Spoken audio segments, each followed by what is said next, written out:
Hey guys, it's KrystalKollectz and I'm back with some exciting and unexpected news for the non-English Pokemon card world. The Pokemon TCG will be officially releasing in mainland China and also in a new language, Simplified Chinese. I know you're thinking, wait, Krystal, haven't you opened Chinese cards on your channel before? Yes, I have, but please keep in mind those are traditional Chinese Pokemon cards that were released in Taiwan and Hong Kong. But what's the difference between traditional and simplified Chinese, you ask? Basically, traditional Chinese consists of characters that have been used for thousands of years in mainland China, whereas simplified Chinese is literally a simplified version of the traditional characters that are easier to learn, read, and write. With this being said, some Pokemon names will be needing a makeover. With China's strict regulations on children and gaming, some names had to be altered to remove words that included not so child-friendly words like toxic, thief, and death. Honestly, I'm not really sure how mainland China is going to handle the ghost, dark, and poison type Pokemon that we have. Now, if you're wondering what the card quality will be like, it's currently unconfirmed where the simplified Chinese cards will be manufactured. My guess is that these cards could be printed in Japan, same as their traditional Chinese counterpart. However, since the population of China is massive, large quantities of simplified Chinese cards will likely be needed, and so it's possible that Pokemon could print these cards in China to save on manufacturing costs.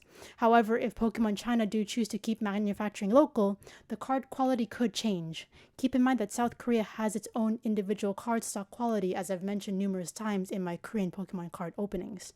However, in terms of product line, it has been rumored that Pokemon TCG in mainland China will actually start out in the Sun and Moon series, similar to how Taiwan and Hong Kong released their comeback sets in 2019 that were titled All-Stars Collection and Dreams Come True, both having sets A and B. In February of this year, Nintendo filed a trademark labeled Sun and Moon, and also Crossing the Sky, which hint at the two sets that will first release in mainland China in simplified Chinese.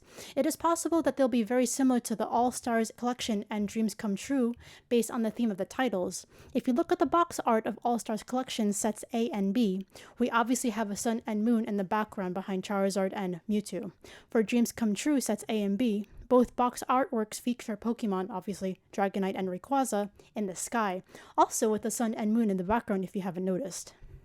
However, this is just my speculation. I'm just predicting what the first two simplified Chinese Pokemon sets might be based on the rumors that have been leaked so far. Will we be possibly seeing shiny Pokemon GXs again, but this time in simplified Chinese? Perhaps so, but this means I just gotta empty out my wallet again for cards in a language that I have yet to collect.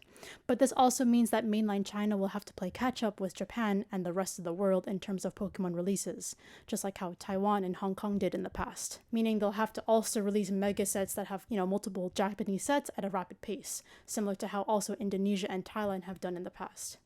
If you want to find out more about the products being released in simplified Chinese, stay tuned for an official announcement made by Pokemon China on September 28, 2022 via their channel on Bilibili, which is basically China's version of YouTube. Overall, this piece of news was totally unexpected, but very exciting to hear since this will encourage growth of the global Pokemon TCG community. Also, as a multi-language collector myself, I can't complain about another new language being released other than the fact that I'm gonna have to spend more money. Anyways, it's been KrystalKollectz. Thanks for tuning in. Please like and subscribe, and I'll see you in the next one.